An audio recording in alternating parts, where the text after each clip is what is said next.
Welcome to SP Sharma classes. मैं शुभम भारद्वाज और आज हम लोग इस क्लास में करने वाले हैं कि हमने लास्ट क्लास में क्या क्या किया था। हमने किया था कि हम लोग अपनी जो वेबसाइट है उसमें अपना हेडिंग टैग हम लोगों ने पढ़ी थी कि हेडिंग क्या होती है, कितने टाइप की होती है।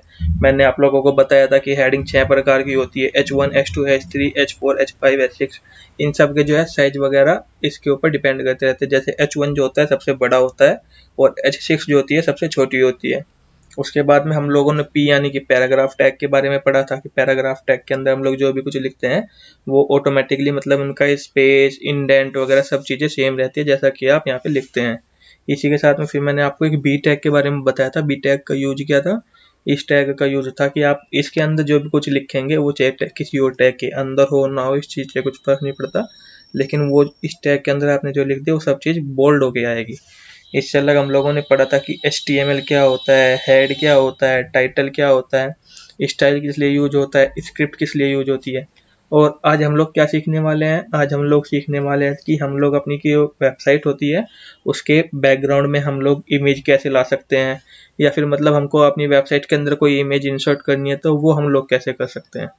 तो उस चीज़ के लिए हमें सबसे पहले एक चीज़ याद रखनी होगी कि हमारे जिस फोल्डर में हमने अपना फिर ये अपनी वेबसाइट सेव की हुई है उसके अंदर या तो आप ऐसे कोई एक फ़ोल्डर बना लेंगे और फ़ोल्डर के अंदर फिर अपनी इमेजेज रखेंगे। इससे अलग या फिर आप क्या करेंगे, आप मतलब उसी फ़ोल्डर के अंदर जिसमें आपकी वेबसाइट है उसी फ़ोल्डर के अंदर आप अपनी इमेज रख लेंगे। ये दोनों ही तरीके आप कर सकते हैं, लेकिन इसमें आसान क्या होता है, इसमें आसान ये होता है कि आप फ़ोल्डर बना लें और फ़ोल्डर के अंदर अपनी फ़ाइल रखें।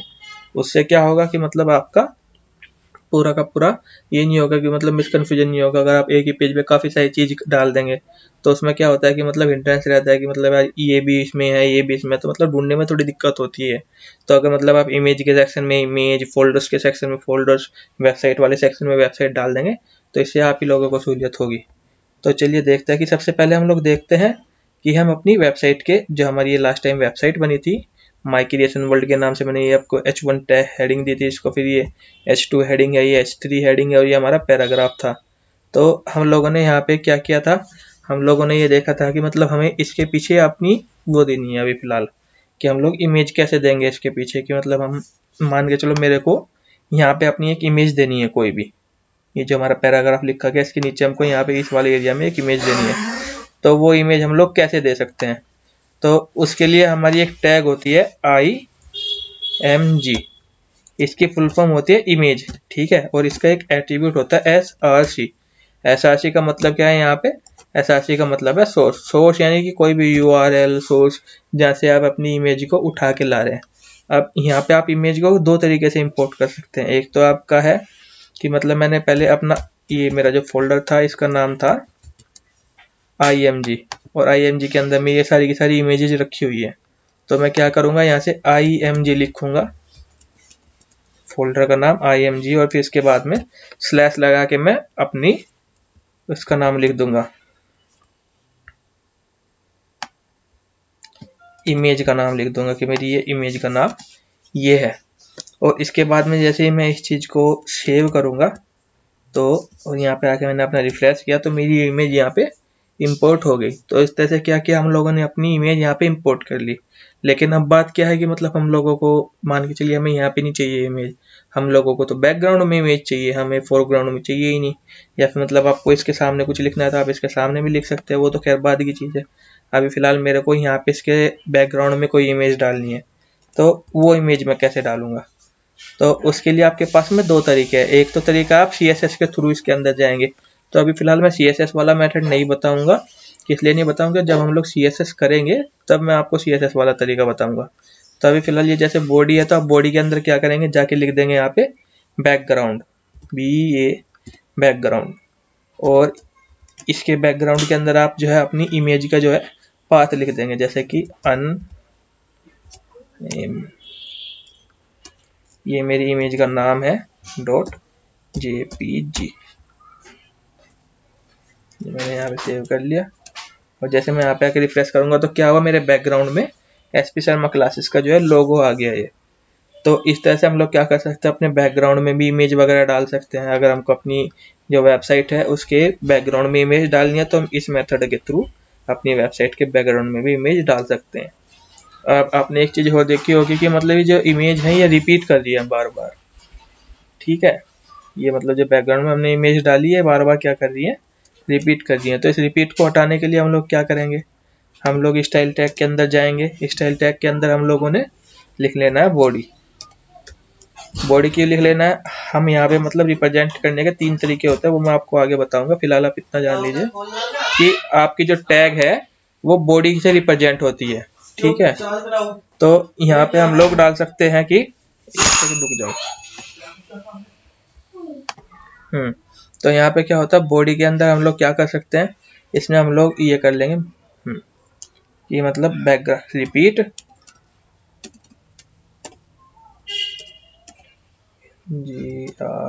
GROUND बैकग्राउंड रिपीट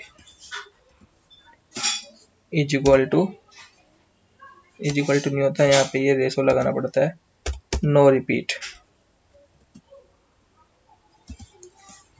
और यहाँ पे हम लोग सेव कर दिया हमने इसे, और अब अपनी वेबसाइट पे जाएंगे तो ये रिपीट करना बंद कर देगा। ये नो के सामने रिपीट लिखना रह गया, यहाँ पे नो REPEAT नो रिपीट। अब यहाँ पे हमने सेव कर दिया और ये आपका बैकग्राउंड जो है यहाँ पे रिपीट इसने करना बंद कर दिया। तो इस तरह से आप क्या कर सकते हैं, अपने बैकग्राउंड में इमेज दे सकते हैं और उसको आप चाहे तो मतलब रिपीट करा सकते हो, और अगर आपका मन है कि मतलब आपकी जो इमेज है वो रिपीट ना करे तो आपकी इमेज यहाँ पे इस तरह से रुक भी सकती है रिपीट करने से। अब मेरे को क्या चाहिए, मेरी जो ये इमेज है मेरे को चाहिए कि मेरी ये इमेज यहाँ पे ना रुकी रहे, मेरी इमेज ही इस तरह से घूमती रहे, मतलब इस तरह से ये इधर से इस तरफ को घूमती रहे। तो उस चीज़ के लिए हम लोग क्या कर सकते हैं, उस चीज़ के लिए हमारे पास में एक ऑप्शन है,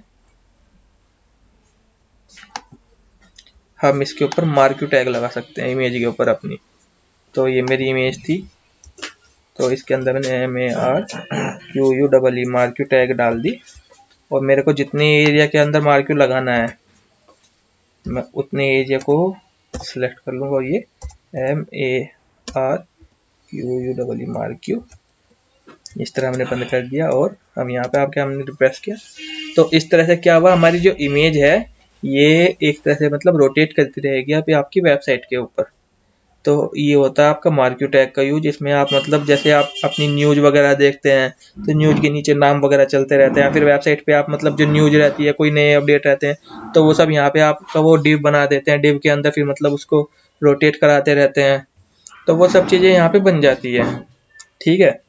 तो इसी तरह हम लोग मतलब अपनी इमेज जो है जिस तरह से चाहे इसके अंदर इंपोर्ट कर सकते हैं। अब इससे आगे हम लोग क्या करेंगे, जैसे कि मतलब हमारी ये वर्ड हमने लिखे हुए हैं, अब आप एक चीज़ देख पा रहे होंगे कि ये हमें दिख नहीं रहे कि मतलब इसके जहाँ पे मतलब ग्रीन ग्रीन कलर है वहाँ पे हमें ये दिख नहीं रहा कि मतलब VR लिखा हुआ है या फिर कुछ और लिखा हुआ है। तो इस तरह से अगर हमारी इमेज होने लगी तो मतलब दिक्कत हो जाएगी। तो हम लोग क्या करते हैं, हम लोग अपने पैराग्राफ के अंदर स्टाइल एट्रीब्यूट दे देते हैं, STYLE स्टाइल। अब आप लोगों ने एक चीज़ देखी होगी, हमने ऊपर स्टाइल टैग भी दिया हुआ है, यहाँ पे स्टाइल एट्रीब्यूट दे दिया। तो ये अब स्टाइल आपके दिमाग में कंफ्यूजन आएगा कि स्टाइल एट्रीब्यूट है या टैग है। एक्चुअली चीज़ ये है कि स्टाइल ना एक एट्रीब्यूट है ना एक टैग है। स्टाइल हमारा एक मेथड है जिसके थ्रू हम CSS को अपने इसमें इंपोर्ट कर सकते हैं। अब CSS क्या होता है, CSS होता है हमारा जिसकी मदद से हम लोग अपनी वेबसाइट का मेकअप करते हैं। जैसा मैंने आपको फर्स्ट डे बताया था कि हमारा जो फेस होता है फेस का मेकअप होता है, फेस के अंदर मेकअप होगा तो मतलब हमारा इस वाले एरिया में ज़्यादातर CSS का वर्क होगा। लेकिन ऐसा नहीं है कि मतलब हमारे सिर्फ फेस ही फेस पे मेकअप करते हैं, लड़कियां जो है नेल पॉलिश भी लगाती हैं, कंगन वगैरह पहनती है, लड़के कड़े पहनते हैं, गले में चेन वगैरह डालते हैं, तो वो सब भी मतलब एक तरह से मेकअप का हिस्सा है। तो ये हमारा जो बॉडी के ऊपर जो मतलब मेकअप होता है ये इस तरह से होता है कि मतलब मेरे को पर्टिकुलर P टैग के अंदर कुछ चाहिए तो वो सब चीज़ होती है। तो यहाँ पे मैं डाल दूंगा बैकग्राउंड कलर, मेरे को बैकग्राउंड में कलर चाहिए तो मैंने बैकग्राउंड कलर डाल दिया। और मेरे को कलर क्या चाहिए, मेरे को कलर मान के चलो चाहिए वाइट, तो मैंने यहाँ से वाइट कलर अपने बैकग्राउंड में इंपोर्ट कर लिया। तो अब जो मतलब मेरी ये इस पैराग्राफ के अंदर जितने शब्द लिखे हुए थे आपने ये चीज़ देखी होगी कि यही पैराग्राफ के अंदर के शब्द हमारे क्या हो गए, वाइट हो गए। और तो बाकी किसी चीज़ के ऊपर कुछ इफेक्ट नहीं पड़ा, सिर्फ ये पैराग्राफ ही हुआ। इसी तरह से आप मतलब अपने हर एक पर्टिकुलर पैराग्राफ के लिए अलग अलग कलर बना सकते हैं, अलग अलग कलर में उसको डिजाइन कर सकते हैं। ये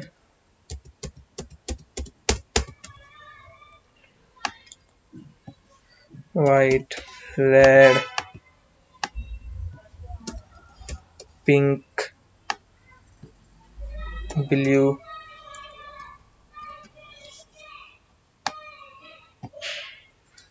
और आपका ऑरेंज,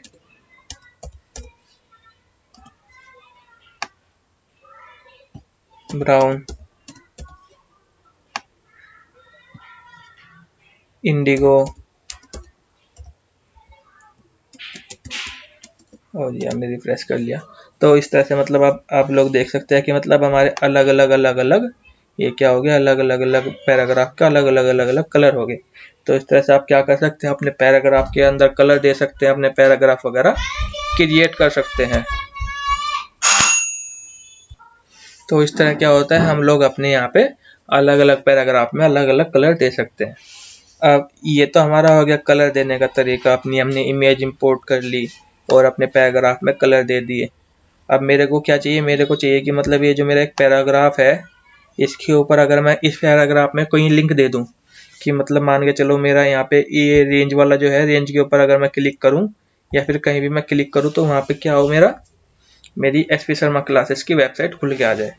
तो वो चीज़ कैसे करेंगे हम लोग, तो उसके लिए सबसे पहले हम लोग क्या करेंगे, हम लोग गूगल पे जाएंगे और गूगल पे जाके यहाँ पे एसपी शर्मा क्लासेस सर्च कर लेंगे अपनी। जैसे हमने एसपी शर्मा क्लासेस अपनी सर्च की और सर्च करके खोल ली, तो अब हम लोग क्या करेंगे, इसका यूआरएल जो है यहाँ ऊपर से कॉपी कर लेंगे। इसका जो यूआरएल है हमने कॉपी कर लिया, और कॉपी करने के बाद हमने क्या किया, ये अपनी वेबसाइट के अंदर गए। तो अब मान के चलो मेरे को चाहिए कि ये फ्रंटियर जो हमारा फर्स्ट पैराग्राफ के ऊपर जो फ्रंटियर लिखा हुआ है उसके ऊपर क्लिक करें तो हमारा क्या हो जाए, हमारी एसपी शर्मा क्लासेस वाली जो वेबसाइट है उसके ऊपर हम लोग डायरेक्ट हो जाए। तो इसके लिए हम लोग ये इस्तेमाल करेंगे एंकर टैग का। ए यानी एंकर। एंकर क्या होता है, एंकर क्या काम करता है हमारा, आप लोगों ने देखा होगा हमारा जो जहाज वगैरह होता है उसमें भी एंकर होता है।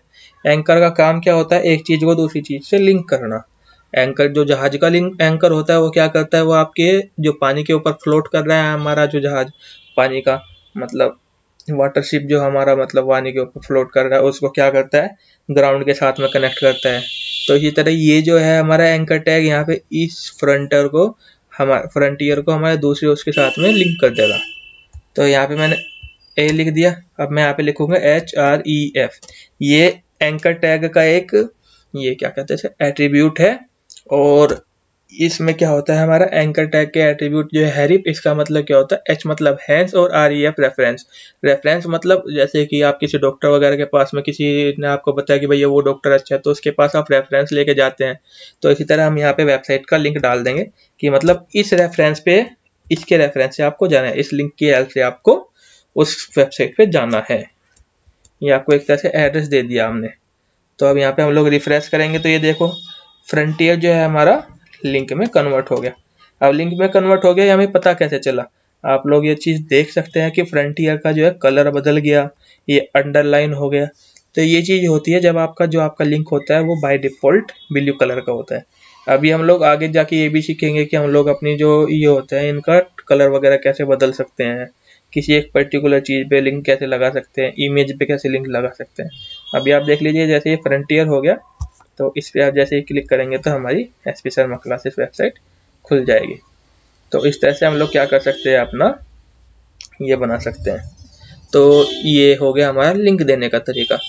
तो अब लिंक तो हमने दे लिया भैया, अब लिंक के साथ में हमें और भी बहुत सारी चीजें करनी है, जैसे कि मतलब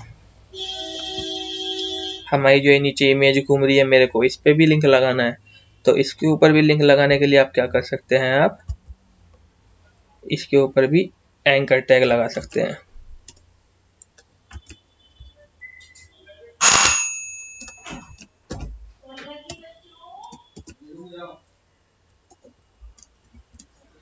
तो ये एंकर टैग हो गया हमारा, इसके अंदर हमने HREF लगा दिया इज इक्वल टू। तो इसके अंदर हम लोगों ने क्या किया, ये एंकर टैग हमने यहाँ पे इंपोर्ट कर दिया, और एंकर के अंदर हम लोग रेफरेंस के अंदर क्या करेंगे, यहाँ पे इस चीज को अपने लिंक को डाल देंगे जिसके रेफरेंस से हमें जाना है। अब हमने सेव किया और अपना हम लोग यहाँ पे आ गए। तो अब जैसे ही हम लोग इसको रिफ्रेश करेंगे तो ये जो हमारी इमेज है ये भी हमारा अब एक तरह से रेफरेंस बन चुका है।